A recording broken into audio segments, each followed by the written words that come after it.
The morning I noticed something was wrong. I was brushing my hair in the bathroom mirror before my early shift. It wasn't dramatic. No sudden pain. No moment of collapse. Just my fingers catching on something near my left temple. A small, firm pressure that hadn't been there before. I pressed again. It was there. Real. Sitting just beneath the skin at the side of my head. Above my ear, about the size of a grape. I stood there for maybe 30 seconds, just touching it, trying to convince myself it was nothing. A swollen lymph node. Stress. I'd been pulling double shifts at the physical therapy clinic, where I worked as a PT aide, barely sleeping, living on coffee and whatever my mother made for dinner whenever I stumbled home. I was 26. I was exhausted. That was probably all it was.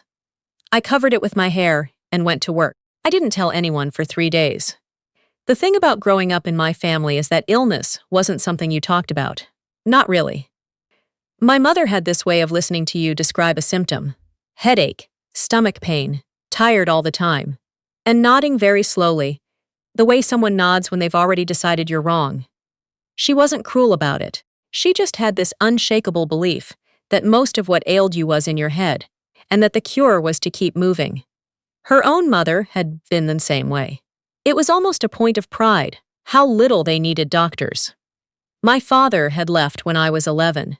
My mother had raised me and my younger brother, mostly alone, working at the county assessor's office, and she was proud of that. She didn't complain. She didn't slow down, and she expected the same from us. So when I finally mentioned the lump at dinner on a Thursday night, I chose my words carefully. I said I'd found something near my temple, that it had been there about a week, that I thought maybe I should get it checked out. My mother looked up from her plate. Checked out how? A doctor, I said, just to make sure. She made a small sound, somewhere between a sigh and a hum. Is it painful? Not really, but it's firm. It doesn't move when I press it. You probably slept on it wrong, she said, and went back to eating. That was the whole conversation. I didn't push it. That was my mistake, the first of several. I knew even then, sitting at that table, that I should have pushed. But I'd been trained since childhood to trust her read on things, to believe that if she wasn't worried, there was nothing to worry about. And there was another thing, a more embarrassing thing. I was still on her insurance. I'd aged out the year before, technically, but she'd kept me on through a continuation plan she paid for, and I was too financially stretched to have my own yet. The thought of making an appointment she'd find out about, getting a bill she'd have to help me with, having her look at me like I was making trouble. I talked myself out of it. I pressed the lump again before bed. It was still there. By the end of the second week, I started getting headaches. Not the ordinary kind. These were different. They arrived behind my left eye, sudden and specific, like someone had pressed a thumb directly into the socket. They lasted 20 minutes, sometimes 40. Then they'd leave as quietly as they came. I started keeping a note on my phone, logging the time and duration, each time one hit. At work, I was careful. I smiled through 3 of them. Took ibuprofen. Told my coworker Belinda I had allergies when she noticed me squinting at the intake forms. The third week, I woke up at 2 in the morning, and the left side of my vision was blurred. Not gone, blurred, like someone had pressed a thumb over a camera lens on that side. I sat up in bed and blinked hard, again and again, and slowly it cleared. Over the course of maybe 5 minutes. I sat in the dark with my heart going very fast and stared at the wall until I was sure both eyes were working. I went to tell my mother the next morning. She was in the kitchen making coffee, already dressed for work. I sat down at the table and told her everything. The lump, the headaches, now the vision. I laid it out as clearly and calmly as I could, like I was giving a patient history, which I suppose I was. She set down her mug. She looked at me with the expression I knew well, the one that meant she was deciding how seriously to take me. The headaches could be from staring at those clipboards all day, she said. And your eyes? Did you sleep on your face again? You know you do that. Mom. I tracked it. They're coming every 2 or 3 days. They're not random. You've been tracking your headaches. Yes. Something shifted in her face. Not worry, but a kind of irritation, like I was being melodramatic. You work with people in physical therapy all day, she said. You're probably catastrophizing. You know how medical people get. I wasn't a medical person. I was an aide. I filed paperwork and helped patients with heat packs. But I knew what I'd felt, and I knew what I'd seen, and the clinical part of my brain, the part that spent all day reading intake forms about symptoms and functional limitations, would not stop making comparisons I didn't want to make. I want to make a doctor's appointment, I said. For what? What are they going to do? Charge us $300 to tell you you're stressed. There it was. Not concern. Cost. I didn't make the appointment that week. What I did instead was start researching on my phone, which is either the best or worst thing you can do depending on your temperament. I read about tension headaches and cluster headaches and migraines with aura. I read about lymph nodes. I read about things I didn't let myself finish reading. I closed browser tabs at night and told myself I was fine. The headaches kept coming. A month after I first found the lump, I was walking back from my lunch break. A Tuesday, bright and cold, late October, and I stopped in the middle of the parking lot because the left side of my vision went again. This time it didn't clear in 5 minutes. I stood very still with one hand on the hood of a car and counted. 7 minutes. 8. 9. It cleared on the 10th minute. I went back inside and sat at my desk and stared at the intake form in front of me and thought, something is wrong. That night, I called the consulting nurse line on my mother's insurance without telling her. I described everything: the lump, the headaches, the visual episodes. The nurse listened carefully, and when I finished, she said, quietly but clearly, I'd recommend you see your primary care physician as soon as possible. These symptoms together warrant a same-day or next-day appointment. I hung up and sat on the edge of my bed for a long time. The next morning, I made an appointment. I didn't tell my mother. I used a lunch break, drove to the urgent care clinic 2 towns over where I didn't think anyone would recognize me, paid the copay on my own debit card, and sat in a waiting room for an hour watching the fish tank. The doctor who saw me was a small, careful woman with reading glasses pushed up on her head. She palpated the lump for a long time without speaking. She had me track a pen with my eyes. She asked me to describe the visual episodes in precise detail: onset, duration, whether there were colors or patterns, whether I'd had nausea. She looked in my ears. She pressed on my neck. When she sat back, she said, I want you to get a brain MRI, and I want it to happen this week. My stomach dropped. What do you think it is? I don't want to speculate, she said. That's what the imaging is for. But I don't want you to wait on this. She printed a referral. She wrote the order. She handed me the papers in a folder and explained where the imaging center was, how to call ahead, that my insurance should cover most of it. She said if I had any vision changes before the appointment, I should go directly to the ER. I drove home gripping the steering wheel. I put the folder on my desk. I sat and looked at it. Then I made the mistake of telling my mother. Not about the appointment I'd already made, about the referral. I framed it as information. I'd been to urgent care. The doctor wanted me to get an MRI. Here was the paperwork. My mother read the referral form. She read it slowly, the way she read things she was about to argue with. Who is Dr. Asha Corrigan? She said. The doctor I saw. You went to urgent care without telling me. You weren't listening, I said. I told you twice about the symptoms and you said it was stress. Because it is stress. She set the paper down on the counter. An MRI, Maeve. Do you know what an MRI costs? My insurance covers. There's a deductible. There's always a deductible. She shook her head. You work in a medical office. You know how this goes. They find one thing, they send you for 6 more things, and suddenly we're spending money we don't have on tests that come back normal. Mom.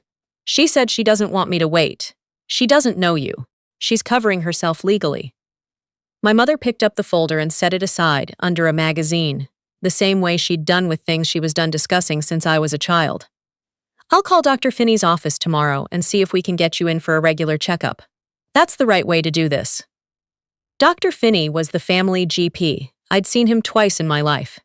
He had a 6-week wait. I can't wait 6 weeks, I said. Then make the MRI appointment and pay for it yourself, she said. She walked out of the kitchen. I stood there for a moment. Then I looked at the folder under the magazine. I picked it up and took it back to my room. What happened next is still hard to explain, even to myself. I think most people look at the situation from the outside and ask why I didn't just call the imaging center the next morning. I was an adult. The referral was in my name. No one was stopping me. But what they don't understand is the way being dismissed by a parent, over and over, for years, starts to rewire something. You stop trusting your own read on things. My mother had called me a worrier since I was 8 years old. She had a whole vocabulary for it: dramatic, catastrophizing, borrowing trouble. After enough years of that, you don't stop worrying, but you start believing the worry itself is the problem, that the alarm bell is malfunctioning, that you are the malfunction. So I waited 3 more days. I told myself I'd call on Monday. On Saturday morning, I woke up and couldn't see out of my left eye at all. Not blurred, not dimmed, gone. A flat gray void where the left half of my visual field had been. I made a sound I don't fully remember. I got out of bed and walked into the hallway, and my mother's door was open, and she saw my face, and whatever she was about to say died in her throat. "I can't see out of my left eye," I said. We were in the car in 4 minutes. The ER was 40 minutes away. I remember my mother driving very fast and not saying anything, and me sitting in the passenger seat with my hand pressed over my left eye, counting the things I could see with my right one. Road, trees, exit sign. Was bargaining with something. Not God exactly, more like the universe or time. If it comes back, I told myself, I will never wait again. I will never let anyone tell me I'm imagining things again. It started to come back somewhere around mile marker 14. A gray fog, then shapes, then blurry color. By the time we pulled into the ER parking lot, it was about 80% back, and I sat in the car for a moment with both eyes open, looking at the building. "We're still going in," my mother said. Her voice was very flat. "Yes," I said, "we are." The ER took it seriously in a way that urgent care, for all her thoroughness, couldn't quite convey.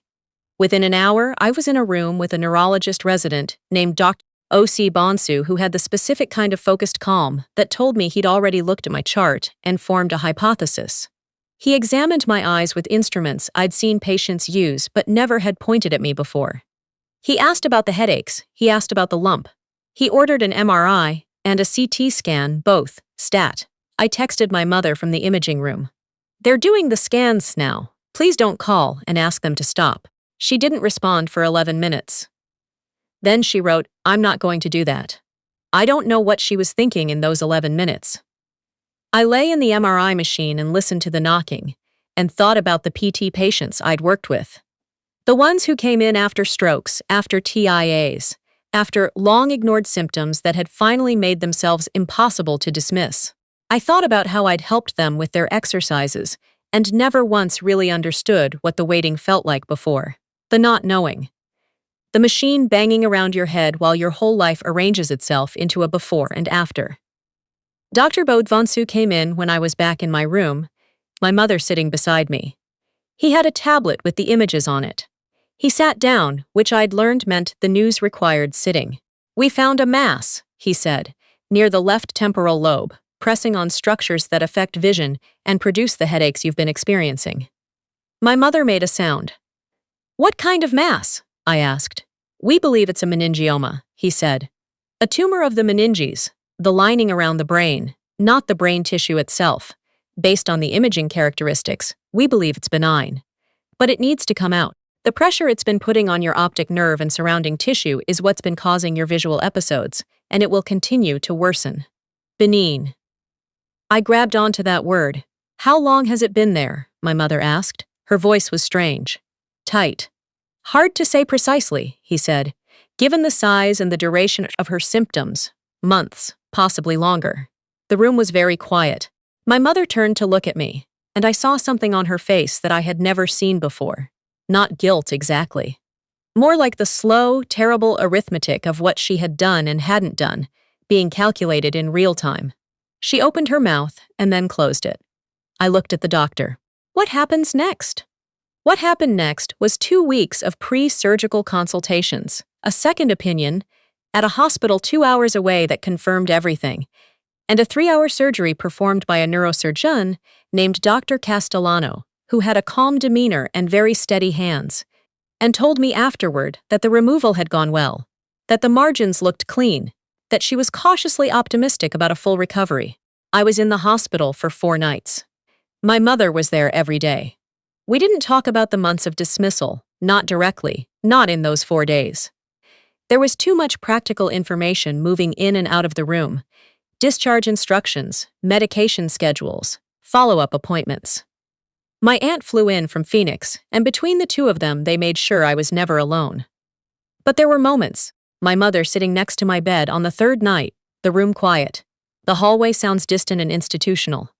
I was supposed to be sleeping. She thought I was. I heard her say, very quietly, to no one, I should have listened. I kept my eyes closed. 3 months after surgery, my vision was fully restored. The headaches were gone. I had a scar along my hairline that I was starting to consider a feature rather than a flaw. My balance was off for the first few weeks, and I did vestibular therapy 4 days a week with a specialist who I understood, now from the inside, in a completely different way than I had from behind the intake desk. The neurosurgeon cleared me at the 3-month follow-up. She showed me the post-surgical MRI alongside the pre-surgical one. The mass was gone. The brain tissue that had been compressed was decompressing, slowly reorganizing itself into what it had always been meant to be. You did everything right, she said, eventually. I smiled at the eventually. I think she meant it gently. What I did after that is the part of the story I think about most now, late at night, when I'm doing the kind of accounting that insomnia invites. I went back to the PT clinic. I filed for my own insurance. Finally, the day I returned to work. It cost more than I wanted it to, but I paid it and didn't ask anyone for help. I moved into an apartment with 2 roommates 6 blocks from the clinic. It was small, and the heat was inconsistent, and I loved it. And I started writing things down. Not for any specific reason at first, just processing. The months of headaches. The nights I'd pressed my fingers against my temple and wondered if I was inventing it. The lump in my hair that I'd hidden, and the folder my mother had slipped under a magazine. I wrote it in a notebook at first, then started typing it, then sent some of it to a friend who worked at a patient advocacy nonprofit, who sent it back with comments in the margins and the question, have you considered sharing this somewhere? I hadn't. Then I did. What I eventually put together. With help from my friend's organization and a patient rights attorney, who reviewed everything and said, very plainly, that what had happened to me wasn't unusual, which was its own kind of devastating, was a resource for young adults navigating healthcare while financially or emotionally dependent on family members who weren't supporting them. It was not a lawsuit.